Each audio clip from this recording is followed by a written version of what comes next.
4 years ago, my wife and I used to live here in beautiful Da Nang, Vietnam. And after the pandemic, we had to leave and go to Bali. But we've been missing it so much that just a week ago, we decided to come back. And yeah, things have changed quite a bit. And so in this video, I'm gonna share with you my first impression of Da Nang, Vietnam after being away for 4 years. Now, just with everything, there are pros and cons. Depending on who you talk to, you'll hear different versions. So I'm going to give you my version now. So the first thing, I'm gonna start with the cons, and then I'll get into the pros later.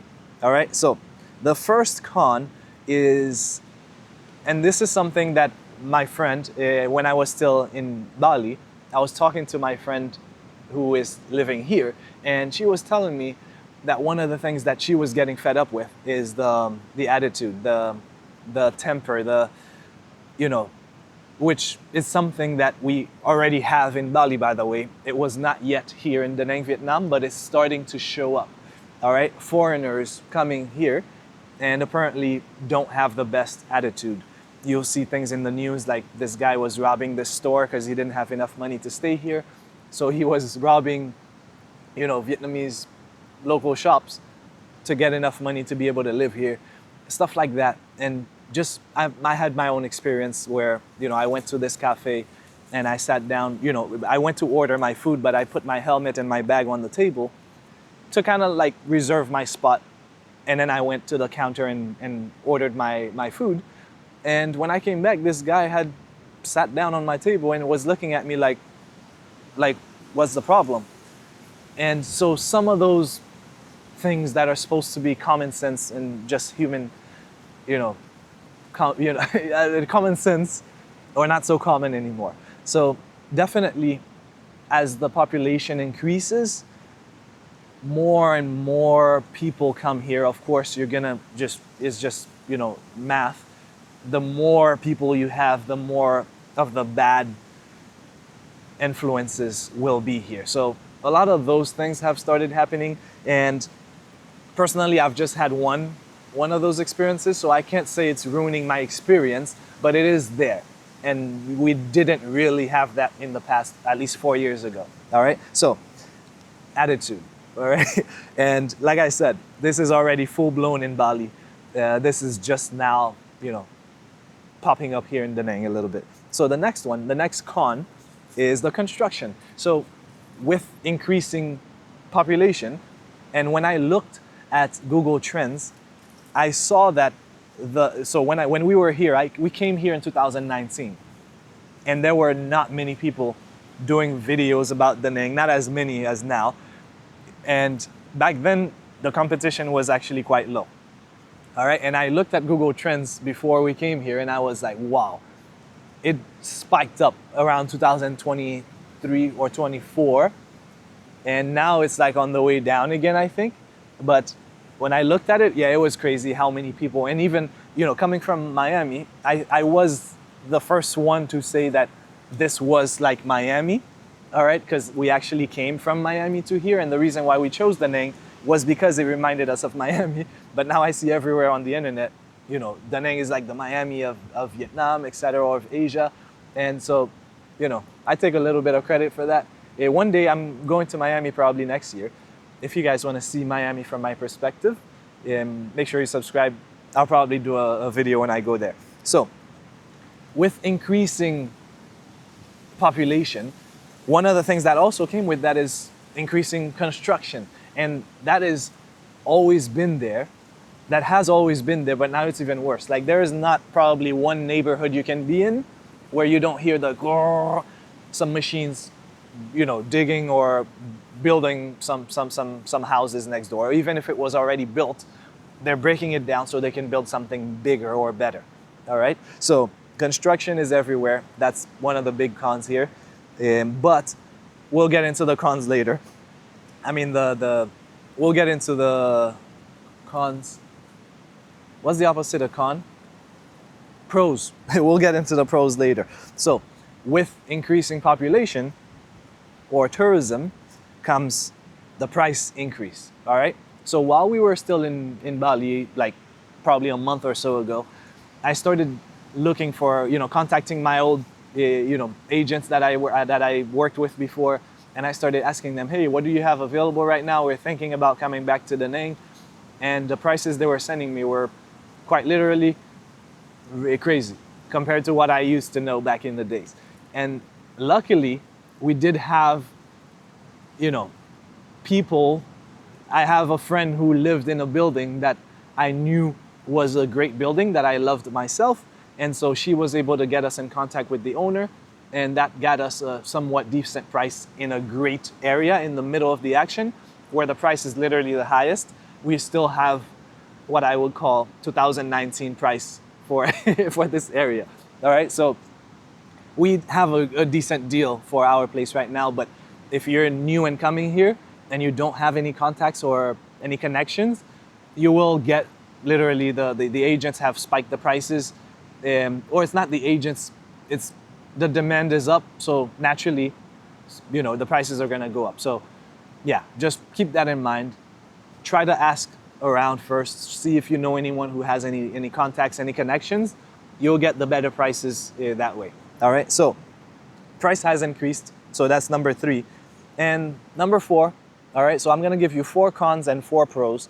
Number 4 for the cons is more storms, more typhoons seem to be coming here for some reason. Back in the days, we would get maybe 2, during the whole rainy season from like October to January, February, we might get like 2 typhoons, but now there were already 3 this year before we even got here.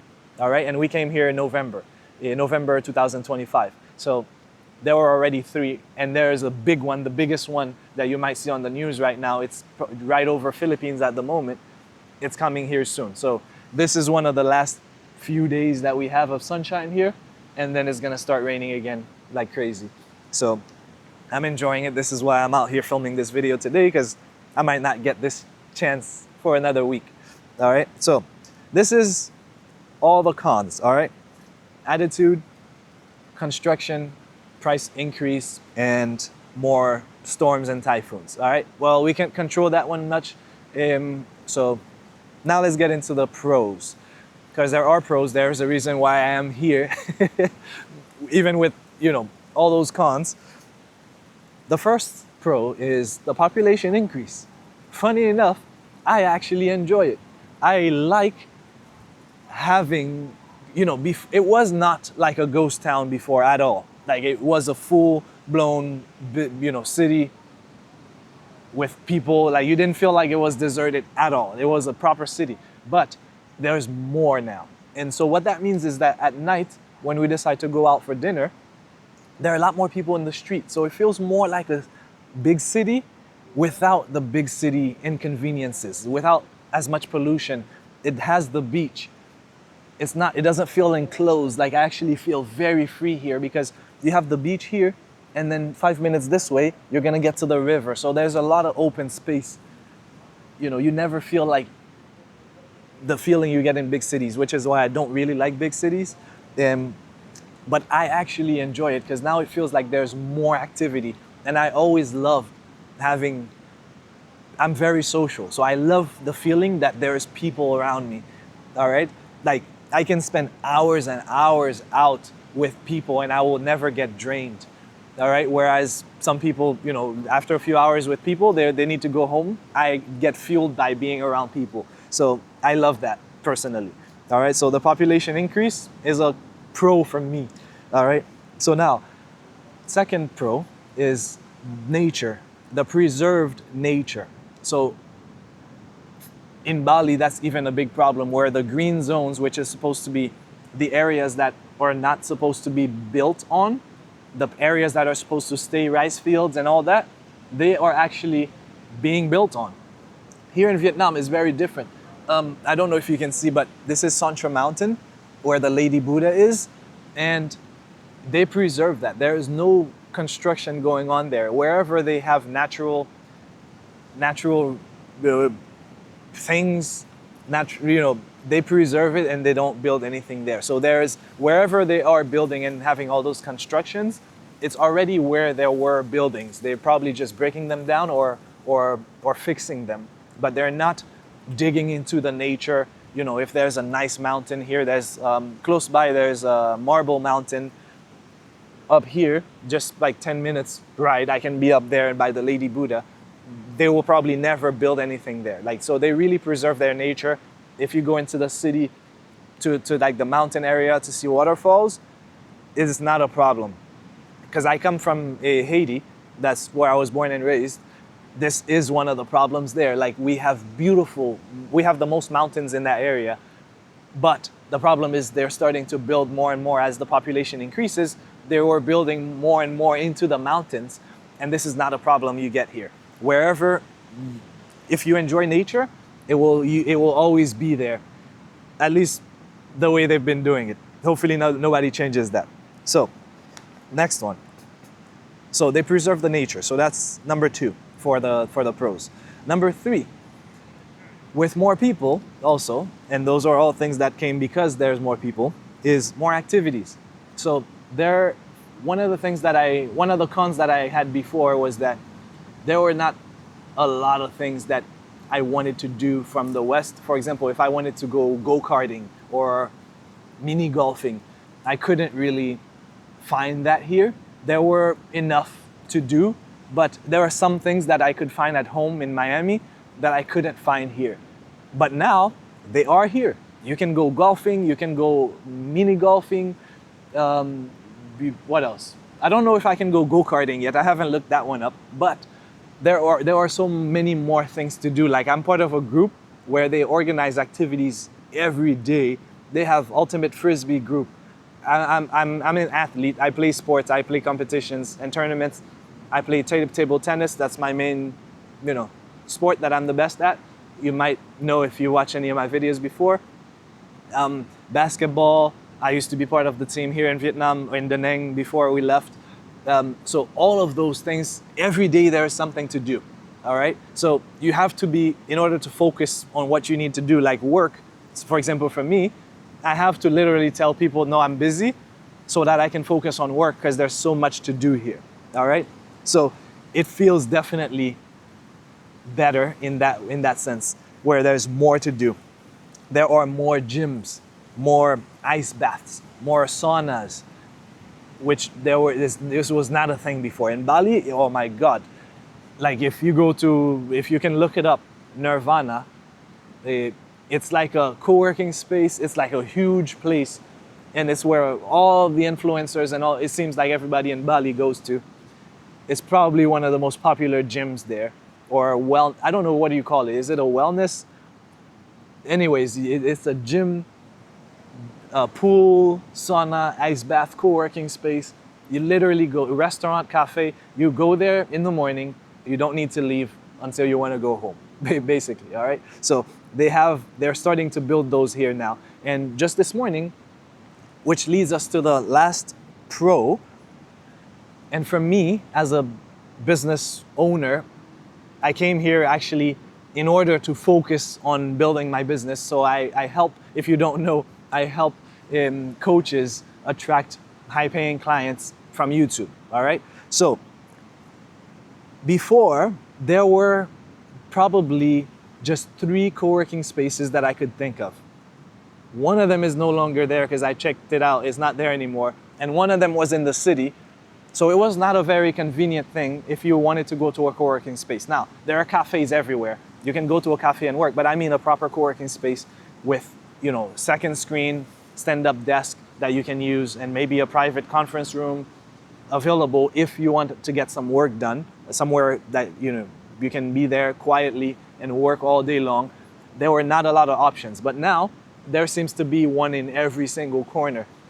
And one of my friends opened one up, apparently, and I just checked it out this morning, and it's called Hive, and it has the cafe at the bottom, co-working space. It has a quiet space and then a space that I guess you can talk in. And on the rooftop, they have ice bath and co-working space. Now, I'll be the first to say, I am not comparing it at all to Nirvana from Bali. That's like the standard. I don't think there is anything like that over here yet. So business idea for any of you guys, if you're trying to start a business here, a big wellness center with a huge space, all right, where you can feel at home and stay all day. Because right now this is a building, so it's not somewhere you feel like, okay, you can walk around and like, so the space is a lot smaller, but it is functional. It's exactly what I said. There's a cafe at the bottom. There are 2 floors with co-working tables with different desks and stand-up desks. And then there's a conference room, and there's the wellness area in the top, on the rooftop, which has the they have yoga mats, they have hammocks you can hang out, they have the ice bath and the sauna there. So, like I said, this is something that was not there before, and I could walk there from my house. All right, I'm in Antong area, which is where they have the walking street where everybody hangs out basically. So I'm in that area, and so I can literally get out of my house or my apartment and walk there 5 minutes, and I'm there. So, like I said, as a business owner who needs to focus a lot, this is a great option. And now there are many of them around the city. So this is a big pro for me. This is focused, and this is more ready for entrepreneurs. So if you have anything you need to focus on, this is the place. I get more inspired being here, personally. In Bali, I felt more distracted than anything else. Here, I actually am inspired to create and work a lot more. Like, I'm happy staying home. Like, I'm just happy being here for no reason. Like, you feel different. It's hard to explain it. The moment I land here, the plane lands, it's like my brain just like opens up, and every idea starts coming to me, and everything seems to be flowing. And so, yeah, I don't know if you've ever felt that feeling. If you know what I'm talking about, please let me know in the comments. But anyways, on the topic of building a business while being here, if you are a coach and you actually are posting content on YouTube and you're not being able to convert them into sales, I did that in one of the previous videos, but I'm gonna extend it. I'm gonna offer to work with 5 coaches for free to do a channel audit for you and analyze your YouTube channel, your funnels, and your offer. And I will give you 30 minutes of my time, free coaching. This is not a sales call. It's literally me providing value. And I don't know why. I did that already in one of the previous videos, but I love to give. So I guess I'm offering 5 more people the opportunity to get a free 30 minutes where I'll help you with your, growing your business with YouTube, all right? And start attracting some clients. So if you're interested, go ahead and click on the link in the description. You will find an application, just apply, and I will pick 5 of you guys, and hopefully we'll see you soon, all right? So anyways, I'm gonna go home and finish drinking some of my coconuts and go get some fruits from the market. It's just amazing. Everything is 5 minutes away. I'm gonna go to the market, get some fruits, walk home, and get to work for the rest of the day. So right now it's probably 9 or 10 a.m. Probably late, no, probably 11. So I'm gonna go home, work. I got some client work to finish, so yeah. Anyways, guys, I am definitely living a life worth living. And my wish for you is that you now go ahead and create a life worth living for yourself, all right? Whatever it looks like, whatever it is that you want, start taking action. Take one step today towards that goal that you want to achieve. So I'll see you guys soon.